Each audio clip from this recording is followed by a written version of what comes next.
이제 오늘이 사실은 마지막인데요. 내용이 좀 많더라고요. 그래서 제가 할 수 없이 다음 주까지 하는 걸로 그렇게 했습니다.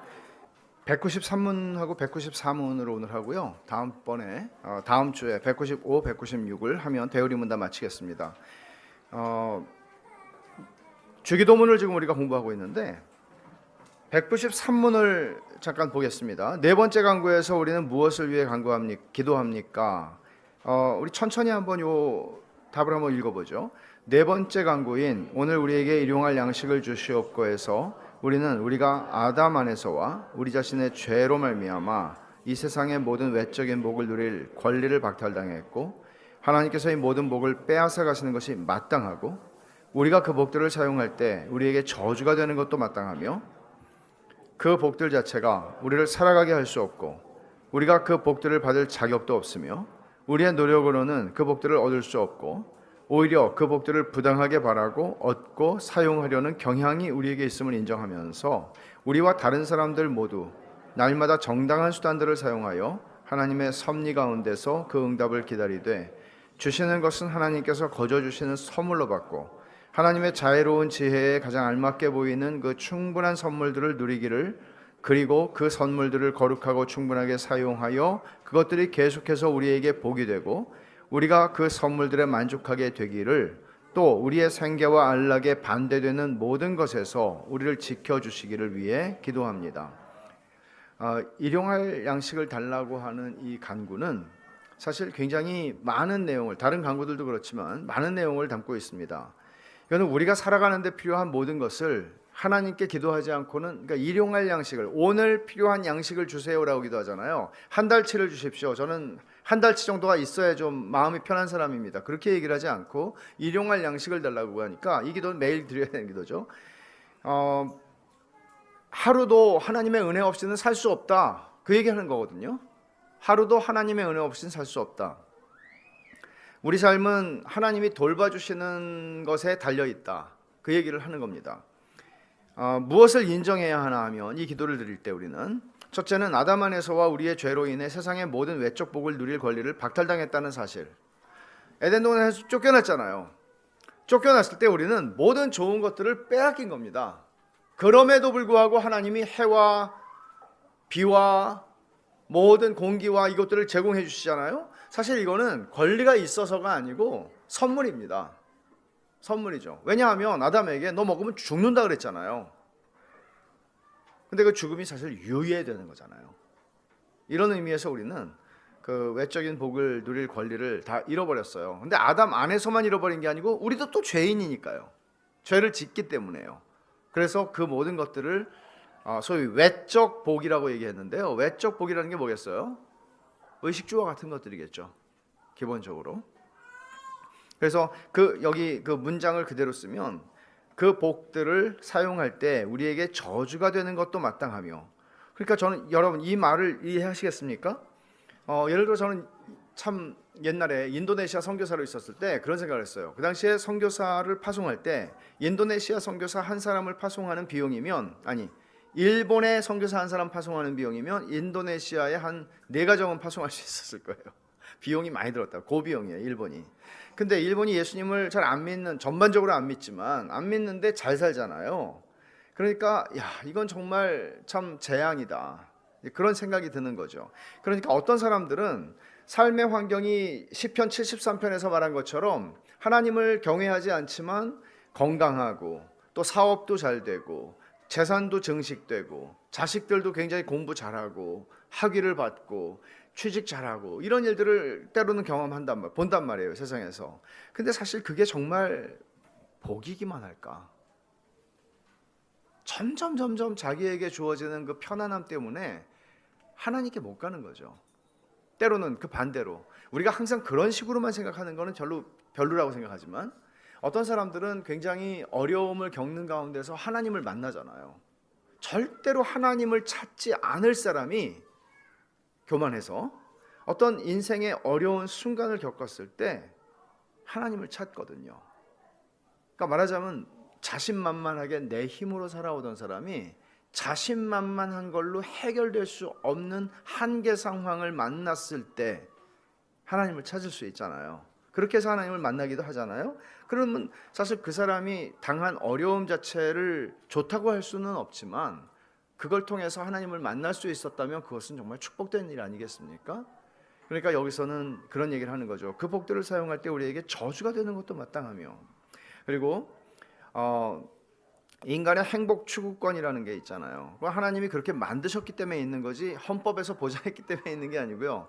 인간은 행복을 추구하게 돼도, 그러니까 행복하라고 창조하셨기 때문에 행복을 추구하는 그 욕망이 있어요. 행복하자고 하는.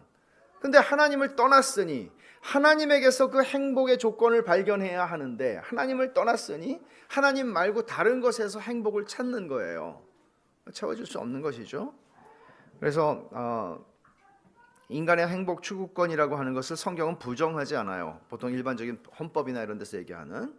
근데 그것은 사회적인 영역에서 허용되는 것이지, 그게 나는 행복 추구권이 있어, 나는 하나님 안에서 행복해야 할 권리가 있어 라고 말하는 거, 영적인 건 아니라는 얘기죠. 그 다음에 우리 생명이 우리 생명이 하나님이 주시는 복에 달려있지 않고 하나님 자신에게 달려있다는 것을 말하는 것입니다. 복과, 여러분, 이게 이제 신앙생활하면서 제일 많이 넘어지게 되는 대목입니다.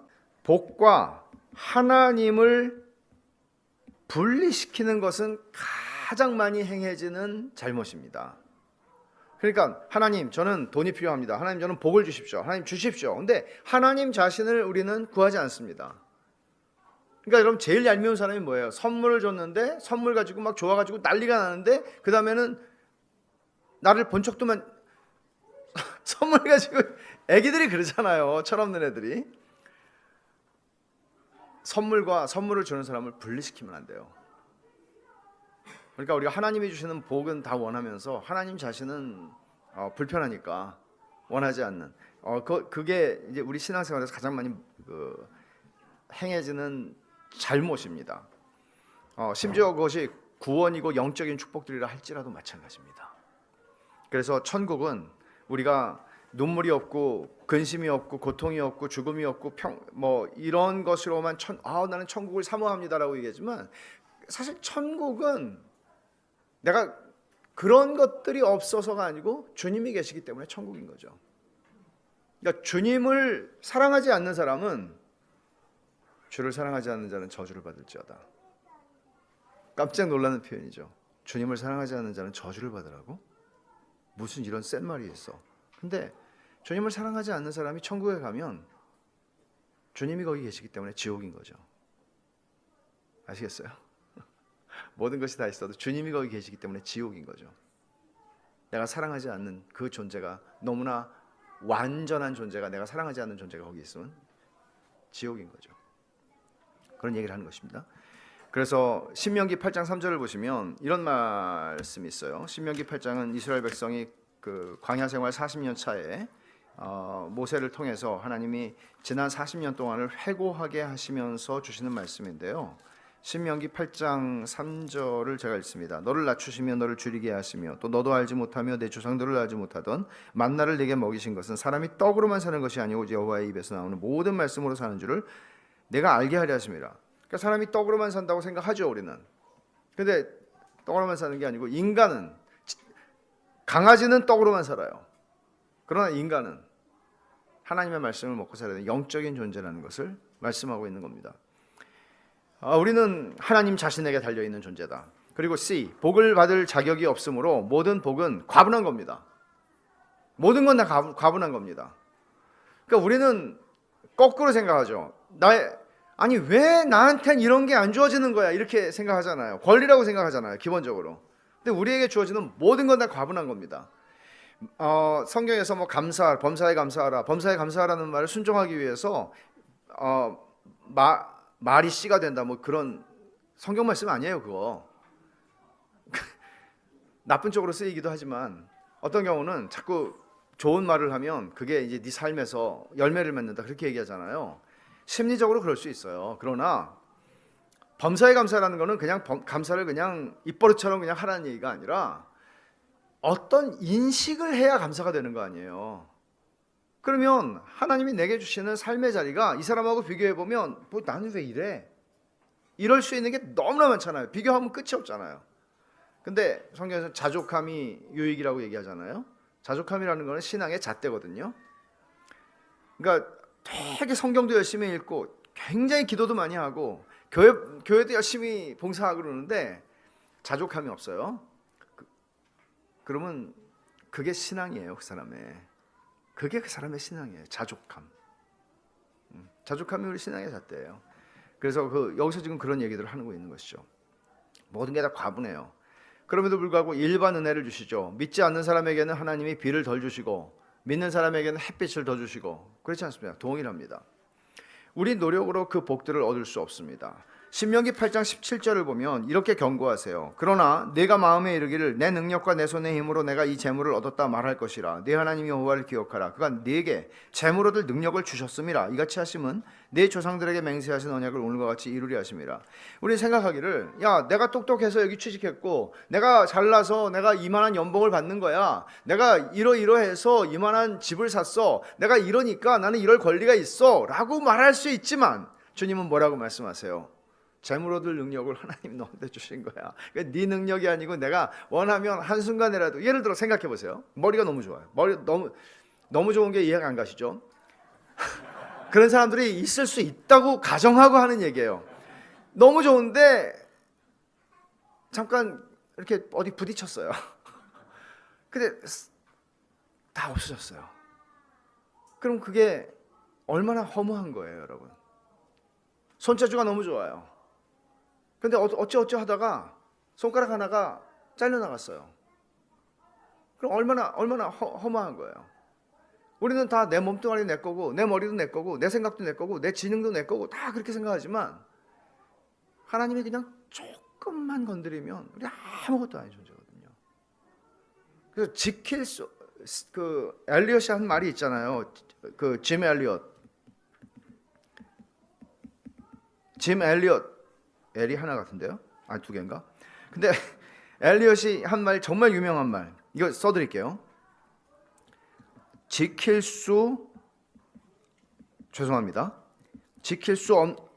안 쓰는 이만 못한 지킬 수 없는 것을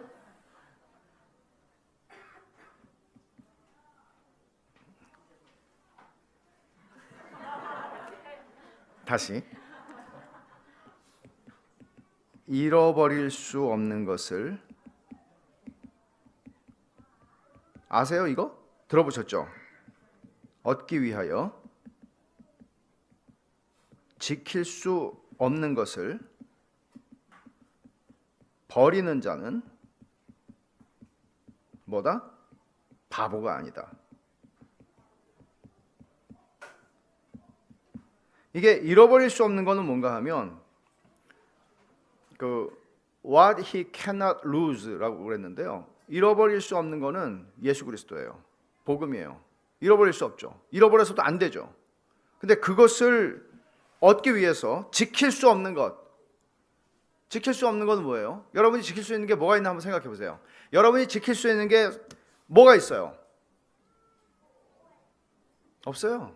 내 생명도 못 지키고 내가 사랑하는 아내도 못 지키고 아무것도 내가 지킬 수 있는 게 없어요. 하나도 없어요. 하나도 없어요. 근데 우리는 거꾸로 살아요.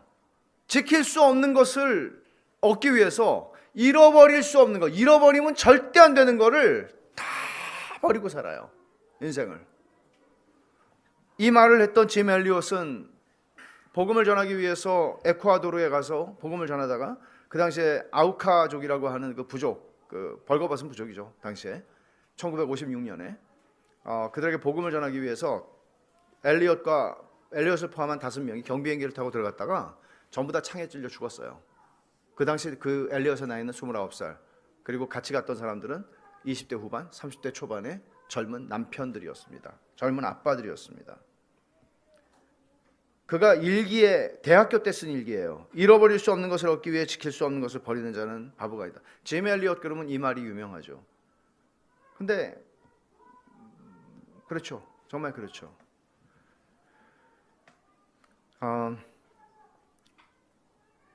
우리 것이라고 생각할 게 하나도 없어요. 하나님이 주시는 거예요. 월급이 따박따박 나오니까는 이거는 내 능력으로 번 거야. 아니에요. 일용할 양식을 그래서 구하라는 거예요. 복들을 받을 2번에 알파벳 2. 우리 안에 그 복들을 부당하게 바라고 얻고 사용하려는 경향이 있다고 말합니다. 이게 우상 숭배의 죄성입니다. 그러니까 부당하게 내가 이거 필요해, 나 이거 얻어야 돼. 근데 조금만 거짓말하면, 조금만 편법을 쓰면, 조금만 불법을 하면 내가 이걸 얻을 수 있어라고 생각하고 부당한 방식으로 이걸 놓치지 않겠다고 하는 태도가 우리 삶 속에 많이 있고 유혹이 있잖아요. 그런데 그걸 가리켜 우상이라고 얘기하는 거거든요. 그게 우상이에요. 그렇게 했을 때 우리는 우상을 숭배하게 되는 거예요. 우상이에요, 그게. 그 죄성이 우리 안에 있는 거죠. 그럼 일용할 양식을 달라는 것은 무엇을 구하라는 것인가? A. 정당한 수단들을 사용하면서 구하라는 것입니다. 그러니까 예를 들어서요. 일하기가 너무 싫어. 게을러가지고 천성이. 일하기가 너무나 싫어서 잘됐다. 이 기도가 있다니. 주여 일용할 양식을 주시옵소서. 간절히 구하오니 주시옵소서. 이렇게 할 수 없다. 병이 들었어요. 병원을 가야 되는데 가기가 싫어. 그래서 주여 저를 고쳐주시옵소서. 저는 의사가 필요 없습니다. 주님이 필요합니다. 주님이 의사입니다. 이렇게 하지 말라는 거예요. 정당한 수단들을 사용하면서 하나님의 섭리 안에서 응답을 기다리고 또 주시는 것은 하나님의 선물로 받고 그 선물들을 하나님의 부성적 지혜에 맞게 누리기를 구하는 것입니다.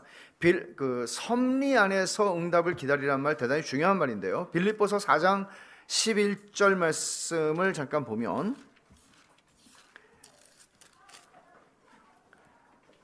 내가 궁핍함으로 말하는 것이 아니니라. 어떠한 형편이든지 나는 자족하기를 배웠다.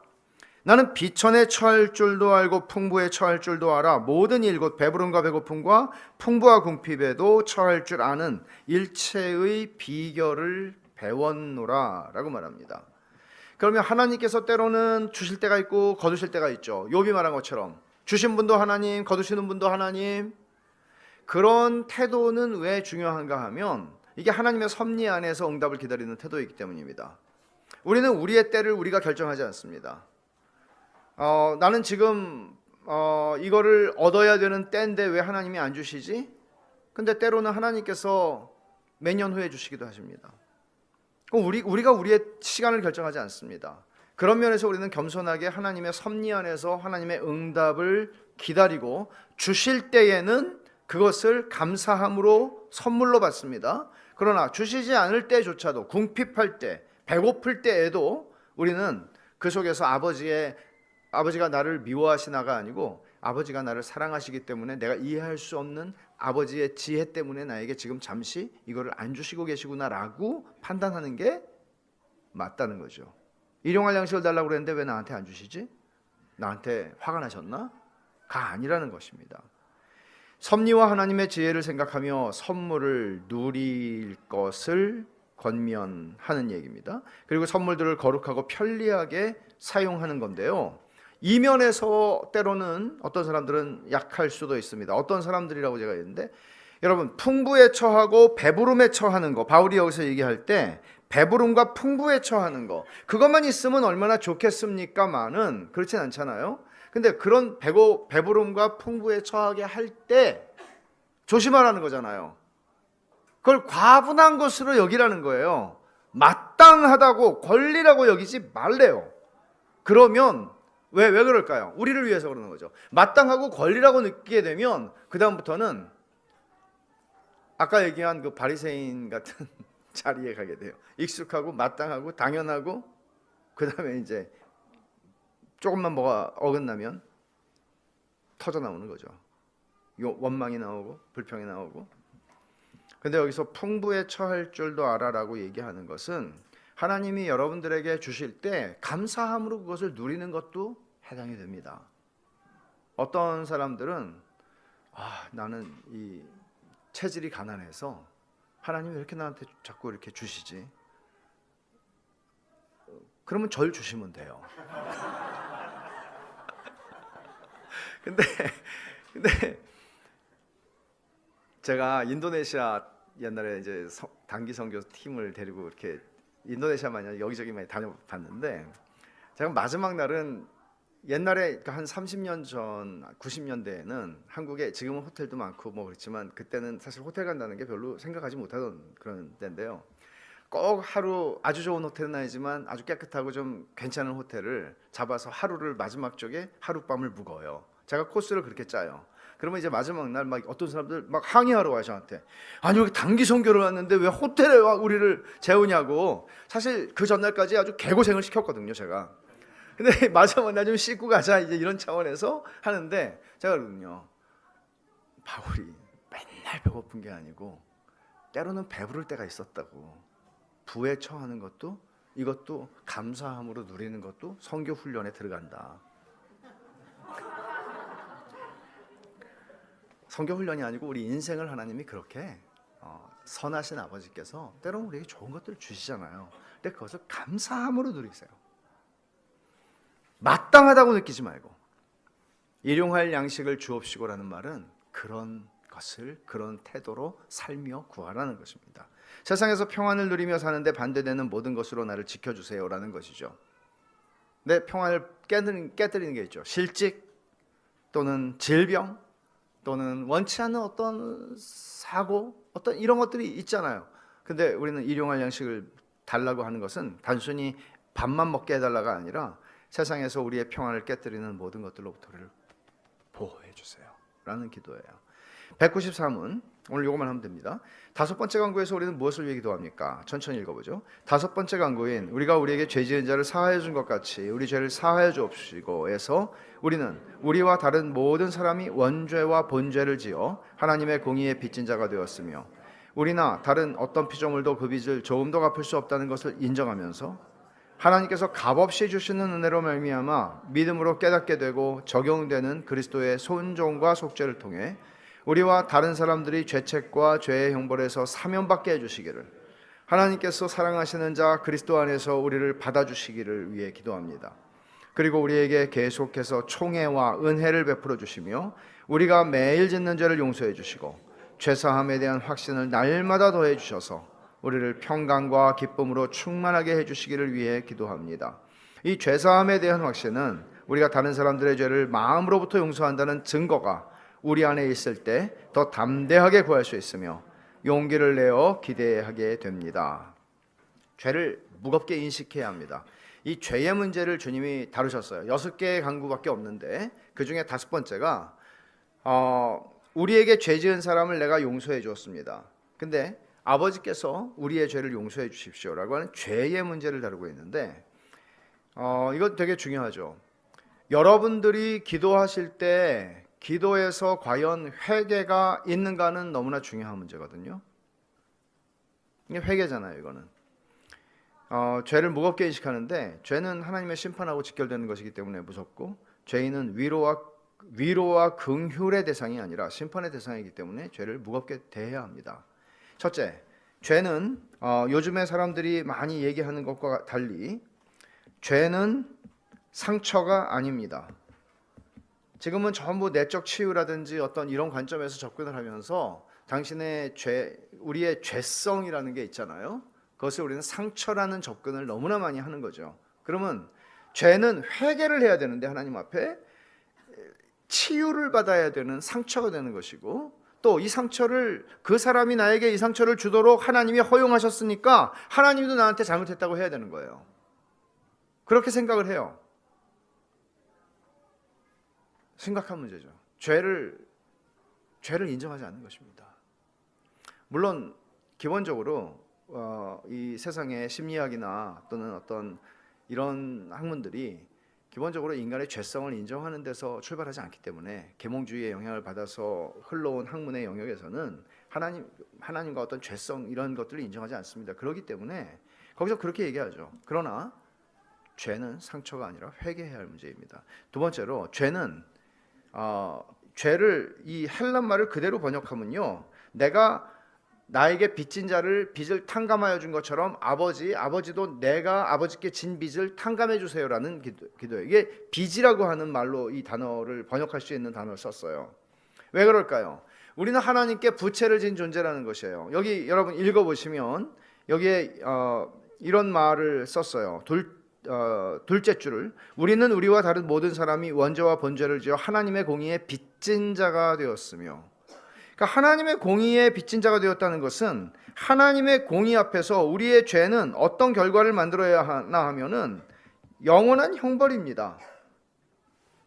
죄사함이 없죠. 뭐가 없으면? 피 흘림이 없으면. 죄의 삭은 사망이죠.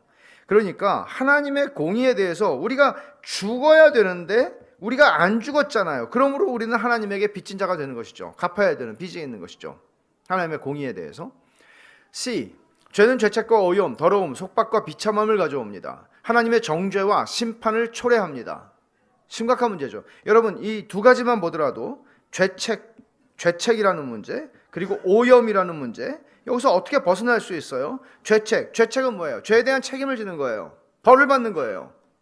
성경은 영원한 형벌이라고 얘기해요. 지옥이라고 얘기해요. 오염은 뭐예요? 죄를 짓기 싫은데도 내가 너무나 오염이 되어 있으니까 어떤 선한 일을 해도 그 선한 일 속에는 죄성이 섞여 있는 거예요.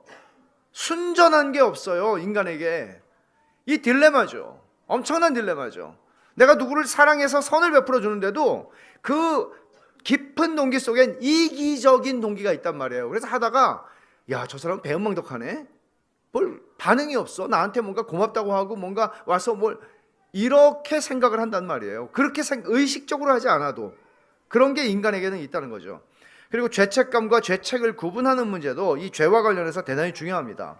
여러분, 죄책이라고 하는 문제와 죄책감이라고 하는 것, 로마서 8장에서 하나님 뭐라고 말씀하시냐면 그리스도 예수 안에 있는 자에게는 결코 정죄함이 없다 그러세요. 그러니까 예수님을 믿는 사람이 되었을 때 하나님은 그 시로부터 영원토록 그 사람을 정죄하지 않습니다. 너 이런 짓 했지. 내가 은혜를 줬는데 너 오늘 성찬을 먹고도 이런 짓 또 했지. 손가락질하면서, 죄송합니다, 이렇게 손가락질하면서 정죄하지 않으신다고 말합니다. 그러나 죄책감은 있습니다. 이 말은 우리가 죄책감을 느끼지 않는다는 말이 아닙니다. 우리는 죄책감을 느낍니다. 근데 그 죄책감은 우리를 어디로 데리고 가는가 하면 하나님의 은혜의 자리로 우리를 데려갑니다. 그리고 주께서는 나도 너를 정죄하지 아니하노니 라고 하는 말씀 속에서 우리의 죄책감을 주님만이 덜어주십니다. 주님만이. 그러니까 죄책감은 선하게 사용될 수 있는 것이란 말이죠. 그리고 원죄는 여기서 뭘 얘기하나 하면 아담의 첫 번째 죄를 의미하며, 두 번째는 인류가 창조될 당시에 원래의 의를 상실했어요. 원래 하나님이 의로움을 주셨는데 죄를 짓는 순간 그 원래의 의가 상실됐어요. 그 대신 원죄가 들어왔어요. 그래서 이 원죄는 본성 전체의 도덕적 부패를, 그러니까 DNA처럼 우리가 그냥 타고난 죄인으로 이 말이 있죠. 죄를 져서 죄인이 되는 게 아니고 아담의 후손은 죄인으로 태어나서 죄를 짓는 겁니다. 그래서 원죄도 있고 본죄, 자범죄도 있습니다. 그래서 자범죄라고 얘기할 때 내가 짓는 죄죠. 이거는 일생 동안에 자귀, 부자귀의 죄가 있어요. 이 말이 행하고 행하지 않는 죄예요. 범하고 생략하는 죄예요. 그러니까 성경에서는 하라 한 것을 하지 않는 것이 죄라는 사실을 분명히 말합니다. 하지 말라, 살인하지 말라. 살인 안 했습니다. 근데 이렇게 말씀하시는 거예요. 주 너의 하나님을 마음과 뜻과 목숨을 다해 사랑하라. 그렇게 하지 못했습니다. 죄라고 얘기하는 거죠. 마음과 뜻과 목숨을 다해 사랑하라. 하지 못했습니다. 죄라고 얘기하는 거죠. 죄는 그렇게 구별됩니다. 무엇을 구하라는 것입니까? 이 용서해달라는 이 기도는 첫째, 하나님의 값없는 은혜로 믿음으로만 깨달아지고 적용되는 그리스도의 순종과 하나님을 만족시키신 속죄로 우리와 다른 사람들이 죄책과 형벌에서 사면받게 되기를 구하는 것입니다. 나만을 위한 기도가 아니라고 그랬죠. 기본적으로 우리 아버지라고 기도할 때 내가 예수님이 율법을 지키심으로써 의로움을 얻으셨고 십자가에 죽으심으로써 우리의 죄값을 갚으신 것을 믿고 내 죄를 가져가시고 당신이 율법에 순종하여 이루신 의를 나에게 주심으로써 우리의 구원을 이루신 것을 나에게, 그리고 내 사랑하는 사람들에게 그것을 이루어 주시기를 기도하는 것입니다. 그런데 그게 어떻게 적용이 돼요? 믿음으로만 이런 거구나. 그리고 믿음으로만 나에게 그 은혜가 적용이 되는 것입니다. 그리스도의 순종과 속죄라고 얘기할 때 순종과 속죄 이 두 가지를 얘기하는 거예요. 능동적 속죄와 능동적 순종과 수동적 순종이라는 말을 하는데, 능동적 순종은 예수님이 율법을 다 지키셨어요. 완벽하게. 어떻게? 이 인류 역사상 마음과 뜻과 목숨을 다해 하나님을 사랑하신 분은 예수님밖에 없습니다. 인류 역사상 원수까지도, 이웃이 아니고 원수까지도 자기 몸과 같이 사랑하신 분이, 그 원수가 우리였거든요. 예수님밖에 없습니다. 그럼으로써 예수님은 능동적 순종을 하셨습니다. 그렇게 해서 의를 얻으셨죠. 그 의를 우리에게 주십니다. 수동적 순종, 받아야만 하는 거죠. 그거는 형벌을 받는 거, 고난을 받는 거. 왜? 죄값 때문이죠. 그 죄값으로 주님이 이걸 다 받으셨습니다. 그래서 믿음으로만 이것이 파악되고 적용된다는 것. 그 다음에 B를 보세요. 하나님께서 사랑하시는 그리스도 안에서 우리를 받아주시기를 구하라는 것이다. 우리는 당연히 나를 하나님이 받아주셔야 된다는 요즘의 그 교육학의 전제들, 우리는 선한 존재다, 우리는 괜찮은 사람이다, 애를 낳아서 조금만 길러보면 이거를 다 알잖아요. 어떻게 이걸 부인할 수 있겠어요? 어디서 배워가지고 이게 이렇게 못돼 먹은 자식이 나왔는지, 어디서 나왔겠어요? 그대의 뱃속에서 나온 거죠. 그러니까 그렇게 죄인이란 말이에요. 그러니까 하나님이 나를 받아주실 수 있는 것은 그리스도 안에서만 받아주셨어요. 그분의 능동적인 순종과 수동적인 순종을 통해서 내게 없는 의를 이루어 주셨고 내게 있는 죄를 가져가셨기 때문입니다. C. 지속적인 총애와 은혜로 매일의 죄를 사함받고 죄사함의 확신, 평강, 기쁨이 충만하기를 구하는 것입니다. 만일 매일 회개하라는 것은 이것입니다. 그냥 매일 죄를 생각하고 우울하게 살으라는 것이 아니라, 많은 죄가 사함을 받은 자는 많이 사랑함이라고 주님 말씀하셨잖아요. 그러면 그 감격과 기쁨과 평강과 은혜를 누리고 살아간다는 얘기예요. 회개의 결과는 언제나 달콤함입니다. 그 달콤함 가운데 살아가라는 것입니다. 그리스도 안에 있는 자에게는 정죄함이 없다고 주님 말씀하셨고, 또 처음 믿을 때 모든 죄가 사함을 받았어요. 그러면 질문입니다. 처음 믿을 때, 여러분이 처음 예수님을 딱 믿었을 때 여러분의 과거, 현재, 미래의 모든 죄가 다 사함을 받았습니다. 이게 복음이에요. 근데 왜 회개해야 돼요? 다 미래의 죄까지 사함 받았는데 왜 회개해야 돼요? 우리의 죄가 아버지와 우리 사이의 친밀함을 깨뜨리기 때문입니다. 관계를 깨뜨린다는 얘기를 다시 조심하게. 관계가 깨지진 않아요. 그리스도 예수 안에 있는 하나님의 사랑에서 우리를 끊어낼 수 있는 건 아무것도 없어요. 그러나 아버지와 나 사이의 관계가 소원해지는 거예요. 내가 아버지께 나가질 못해요. 여러분, 어렸을 때 예를 들어서 아버지가 알지 못하는 나쁜 짓을 했는데, 나쁜 짓을 한 다음에 아버지가 아는지 모르는지 정확히 모르겠고, 그럴 때 아버지의 눈을 쳐다볼 수가 없잖아요. 우리의 마음에 주님은 정죄하지 아니하노니 라고 말씀하셨지만, 죄책감을 가지고서는 하나님과 좋은 관계를 유지할 수가 없는 거죠. 기쁨이 없는 거죠, 그 관계 속에. 그래서 회개를 통하여, 자백하라는 말이에요. 그게 자백함을 통해서 늘 평강과 기쁨과 이 은혜를 누리고 살아가라는 것입니다. 죄사함의 확신 D. 죄사함의 확신은 우리가 다른 사람의 죄를 용서할 때 더 강화돼요. 이로 인해서 더 담대하게 구할 수 있죠. 그러니까 여러분, 우리가 정말 그리스도인으로서 해야 되는 그 큰 숙제이자 사명이자 은혜인 것은 내가 다른 사람을 용서하는 일입니다. 그리스도인만이 진짜 용서할 수 있습니다. 용서를 받았잖아요. 용서를 경험했잖아요. 그래서 여러분이 성찬을 받을 때 여러분들이 용서하지 않는 누군가, 아주 내가 굉장히 앙심을 품고 있고 그 앙금이 남아있고 용서하지 못하는 사람이 있다면 여러분 깨끗한 마음으로 성찬 받을 수 없습니다. 그래서 누구든지 간에, 특히 부부싸움 신나게 할 수는 없죠. 부부싸움을 막 연락에 밤새도록 하고 이제 또 아무 일도 없다는 듯이 우리 교회에서는 휴전합시다. 갔다 와서 싸우더라도. 이렇게 하면 교회에서는 막 이렇게 하고 성찬을 받고 그리고 집에 가서 또 이럴 수 없습니다. 정말 우리는 용서한다는 것, 이거는 그리스도인의 특권입니다. 그리고 용서를 하실 때 여러분들은 주님과 더 깊어집니다. 주님과 더 깊어집니다.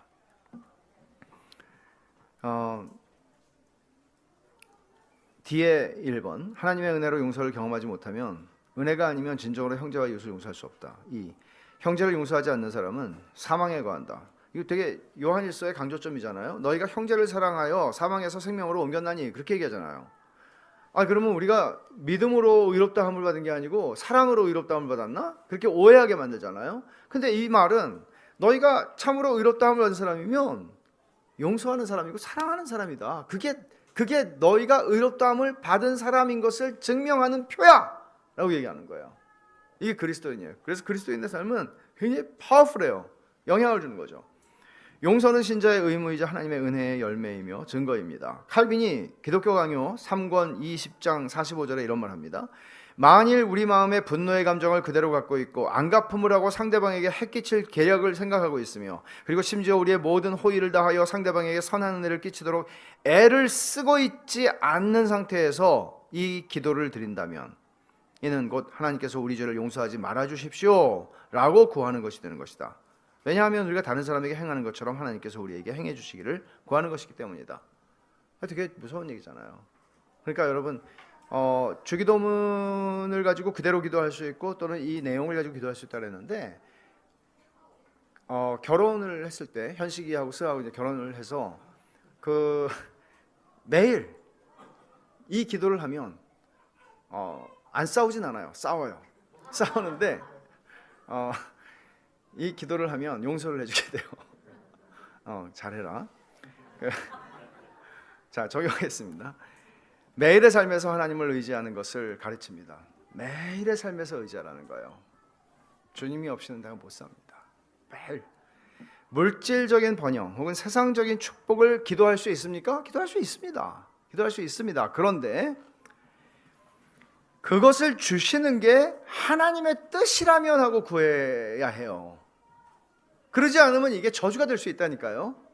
그러니까 여러분, 내가 예를 들어서 내 아들을 위해서 열심히 기도해. 나를 위해서는 기도하지 못하는데 아들을 위해서는 기도해. 근데 아들을 위해서 기도하는 게 무당 기도와 똑같으면 안 돼요.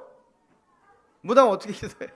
무당 기도 못 봐가지고 모르겠는데 잘 되라고 기도하겠죠. 취직 잘 되라고. 500만 원 굿했는데 잘 되라고 해야 되지 않겠어요? 근데 우리의 기도는 그렇지 않아요. 주님, 이것이 내 아들에게 유익하다면 이것을 허락해 주십시오. 이걸 내 사랑하는 누구에게 유익하다면 이걸 허락해 주세요. 누구에게 유익하다면. 근데 그 유익한 거를 우리가 모르잖아요. 어떻게 알아요? 모르죠. 그래서 우리는 이게 유익하다면 허락해 주십시오. 그리고 하나님은 가장 유익한 것을 행하실 것입니다. 죄를 가볍게 여기는 세상에서 죄를 무겁게 여기십시오.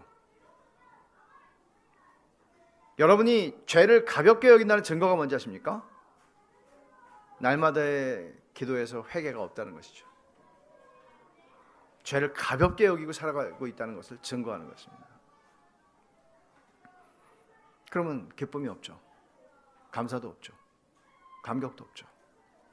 은혜가 없죠. 모든 게 마땅한 것이 되죠. 아니, 내가 죄가 없는데 다 권리 아닙니까? 중요한 시금석이죠. 날마다 회개하는 삶이 주는 유익은 날마다 은혜를 누리게 합니다. 확신과 평강과 기쁨입니다. 그리고 형제와 이웃을 용서하는 능력이 나아집니다. 여러분, 주기도문을 굉장히 간단하게 우리가 지금 배웠지만 이제 마지막 한 주 남겨놓고 있습니다만은 이것을 한번 여러분이 한번 리뷰를 해보세요. 집에 가셔서 한번 이렇게 돌아보시고 생각해 보시고 그러면서 여러분의 기도가 좀 새로워질 수 있으면 좋겠습니다. 그래서 주님이 너희는 이렇게 기도하라고 그러셨어요. 제가 말하는 게 아니고요. 주님이 이렇게 기도하라고 그랬어요. 그럼 여러분 이렇게 기도하셔야 합니다. 어디 이방 종교에서 배운 식으로 우리의 본성대로 그렇게 기도하면 안 돼요. 이렇게 기도하십시오. 이렇게 기도하면 우리는 주님을 닮아갑니다. 기도하겠습니다. 하나님 아버지, 감사합니다. 일용할 양식을 구하라고 하셨으니 그 의미가 무엇인지를 저희가 오늘 같이 생각하였나이다. 우리에게 죄 지은 자를 용서해 준 것 같이 아버지께서 저희의 죄를 용서해 주십시오라고 기도하라고 하신 그 말씀의 의미도 저희들에게 얼마나 축복이 되는 말씀인지를 생각하였나이다. 하나님 아버지, 너희는 이렇게 기도하라. 저희는 그 말을 너무나 많이 듣고 알았음에도 저희는 저희 방식대로 기도하는 게 어찌 그리 익숙하고 마땅하고 당연한 게 되었는지요. 하나님 아버지 도와주셔서 저희의 기도를 고쳐주시고 교정해 주시고 주님이 가르쳐 주신 대로 기도할 수 있게 해 주시옵소서. 그렇게 기도의 마음의 문이 활짝 열리게 해 주시옵소서. 그렇게 기도할 때 주님을 닮아가는 역사가 있게 하여 주옵소서. 예수님의 이름으로 기도하옵나이다. 아멘.